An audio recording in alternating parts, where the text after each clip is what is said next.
Alright, so in this video we're going to continue compositing shot 3. We're going to bring in our depth pass and use that to set up depth of field. So this process is identical to the process in shot 1 and 2, so I'm not going to spend too long explaining what I'm doing. So let's bring in our depth by bringing in a file comp. And I'm going to jump to our shot 3 depth folder and bring in depth underscore shot 03. If we take a look at our depth, we can see our depth channel. Now the depth in this shot is going to be a little more interesting than the depth that we had for shot 1s and shot 2 because of the fact that we've got more of a range of depth in this shot, and so I want to have more of a contrast in that M channel that we're creating when we use the depth of field. Also, our character is going to go from being up close to the camera to far away from the camera when it does its final dive, and so we're going to have a very large focus pull away from the camera, and that's going to cause a large shift in terms of our depth of field and in terms of the defocusing that we do based on our depth of field.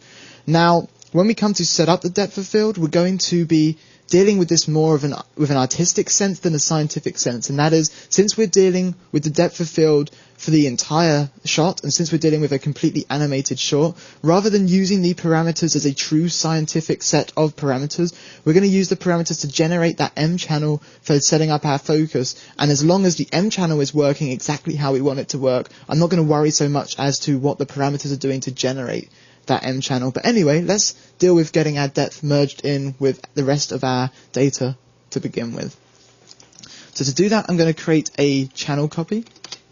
I'm going to wire our depth into the second input since that's the data we want to copy, and we want to copy that to our rest of our existing network. So our target is going to be a new plane that we name to Z, and that is going to come from our input to PZ, so our depth information. Of course, we need to go ahead and rename, so I'm going to create a rename cop because we need to rename from Z back to PZ, and that's going to give us our depth information. And then we can go ahead and wire this into a depth of field. And with the depth of field, I'm going to switch over and take a look at the M channel, and I'm going to tell this to mask using our first input's alpha. Now hang on, this is kind of interesting. That's really kind of bizarre. I'm going to just give me a second and take a look at our alpha channel. Let's try decreasing the brightness. It looks as if our audience has got twice the alpha of everything else. I'm wondering if I possibly missed something when we set up our audience asset and I'm adding two alpha channels together. So what I'm going to do, I'm going to jump up to our audience compositing asset and jump inside. Let's take a look. That's the only add cop that we've got. Yeah, on the add rim lights we are indeed adding the alpha. If we uncheck that, it's going to bring our alpha down to the same level as everyone else. Of course, we do need to make sure that we right click and we save out our operator type to this, so this affects all of our other instances of this audience comp asset. So hopefully now with that alpha in place, we can set that back to a value of 1. And if we switch over to the M channel, yeah, that's working much nicer. We're getting correct depth information taken into account. The problem we had was that we're masking based on our alpha, and our audience had twice the alpha of everyone else, so it's getting twice of whatever the mask value was coming out as everyone else, giving us this weird brightness issue at the back here. Now that everything seems to be working correctly, we can continue on and set up our depth of field. So I'm going to set our frame back to near the start of the animation, and I want to get this such that our character is fully in focus for the entire length of this shot, which means our character needs to be as close to black as possible. But here where the character is black, I want the audience to be a fairly mid to light grey so that they are out of focus. So to do that, I'm going to play around with our parameters until I see something that I like. So pushing up our depth adjust works quite nicely. Shifting depth. Probably pull our focus distance back some.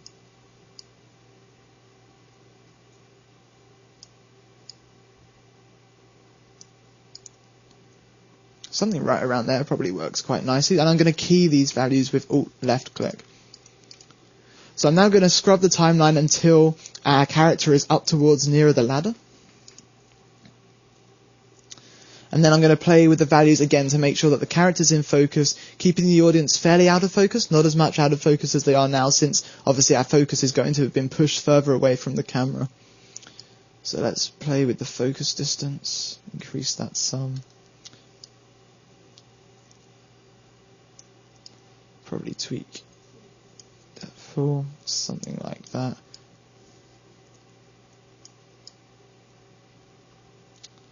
Something right around there works quite nicely, and I'm going to Alt left click to key these as well.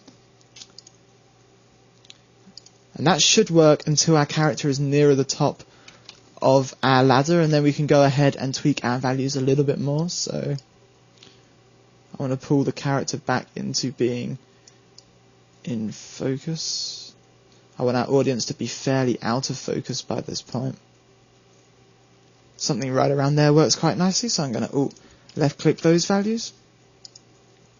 So you can see I'm working with these values and working with them interactively to see the effects they're having in the viewer, as opposed to working with these scientifically and changing only the focus distance to change our focus effects. And I'm happy that as long as our mask is coming out looking with the character being black and the areas that we want out of focus having a mid to light grey, I'm very happy with that as being the end result. So over using technically accurate values in our focus. So our character's moved to the end of the diving board, so I do need to push our focus out a little bit more. So let's play around with these values until we see something we like.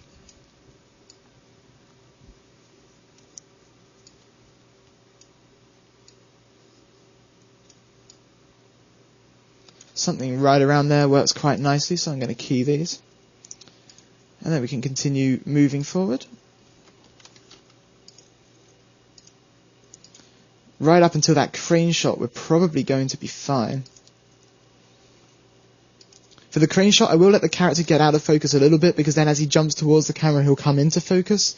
And right at the peak of his jump, I want to key my focus values again, because for this final section, we're going to need to push our focus down with the camera, with the character, to make sure that our focus ends with the pool and the first of few rows of the audience coming into focus, and our ladder going out of focus.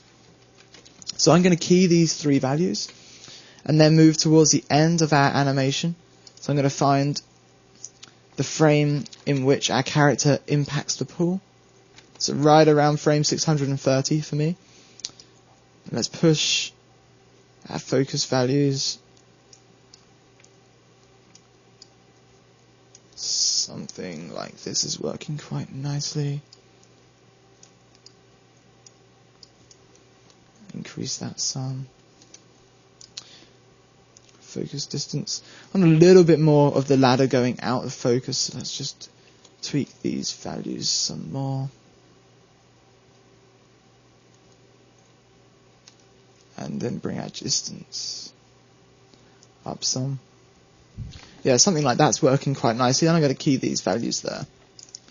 So now we should have a fairly nice range of depth of field where we're keeping the character in focus. So if we come to the center, character's in focus here, character's fairly in focus here. Now obviously a focus puller on a camera wouldn't be able to match perfectly with the character's animation, so I'm happy for the character to go out of focus occasionally.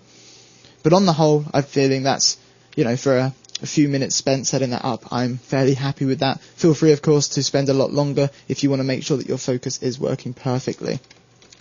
So now we've got that M channel in place, we can go ahead and wire this into a defocus cop. And I'm going to make sure to set our mask to be our first input's M channel, since we generated that M channel to describe where we want to have areas that are being blurred by the defocus or not so blurred by the defocus. And since we are using a mask and we want to evaluate this focus on a pixel by pixel basis, we need to check per pixel defocus. With that in place, I'm going to switch over to our color values. I'm going to work with changing our defocus until I see our ladder going fairly out of focus. I'm then going to jump back and forth between various frames and see how we can get the defocus looking. So that's working quite nicely here. The audience is fairly out of focus. I might push that slightly further. So something right around there is working quite nicely. The audience are completely out of focus. Our character is nicely in focus. And let's just make sure that that value does work for the majority of our animation. So here the audience are out of focus, character is in focus. That's working nicely. Right around here, again, our character is in focus. The audience is going out of focus nicely, getting some really nice lighting effects on the audience there. And still is in focus. Still in focus. Still in focus with the pool very much out of focus. We got our focus pool as the character dives, resulting into that coming into focus and the rest of the set going out of focus. Now, on these last few frames when the main spotlight hits the set, I'm feeling that this is getting burnt out a little too much, so I'm going to go in and I'm going to change some of our parameter values to just decrease on the lighting when we have the main spotlights hitting our set. So I'm going to jump back up and take a look at where we're compositing our set, because I'm not liking how burnt out that's getting. I'm going to step back until the main spotlights leave our set, and I may well even go as far as not having the main spotlights at this point affect our set that much at all. So up until this point, the main spotlights were illuminating our set with the character. Now they're off of the set, so I'm happy to go ahead and key them at their current value, and over one frame key their overall intensity down so they do not bleach out the pool, because the pool's already receiving a lot of illumination from the secondary spotlights. So let's key the overall intensity, and I'm going to step forward a few frames to find a value that I like, and then I'll step back and set that for a key value. So even that's enough to suggest it's being illuminated, but not enough to burn it out. So that's 0.198. So I'm going to step back. There's our key. So on this, I'm going to set to 0.198 and key this value. So now, as the spotlights come in, we're nowhere near as burnt out as we were. And let's take a look at how our character looks at this point as well. The character's not too badly burnt out. He's going to be under a lot of spotlights, so I'm happy for him to be fairly bright. So if we take a look at how that looks under the focus, yeah, that's much nicer. It's bright, but it's nowhere near as burnt out as it was. So with that, we can now wire into a ROP file output and get this shot rendered out. So I'm going to wire into a ROP file output. And our frame range is 265 through to 650.